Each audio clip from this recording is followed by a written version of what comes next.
เส้นทางแห่งการรับใช้พระเจ้าไม่ได้ถูกโรยเอาไว้ด้วยกลีบกุหลาบอาจจะมีบางครั้งต้องร้องไห้และมีบางครานั้นแสนยินดีอยากจะขอให้ผู้รับใช้พระเจ้าไม่ทางลำบากทางนั้นจะแสนยาวไกลอย่ายอมแพ้แม้เจอพายุของใจขอจงสู้ไปให้ถึงเส้นชัย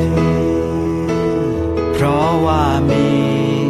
พระองค์ที่คอยดูแลเคียงข้างเราไม่มีวันจะห่างเหิ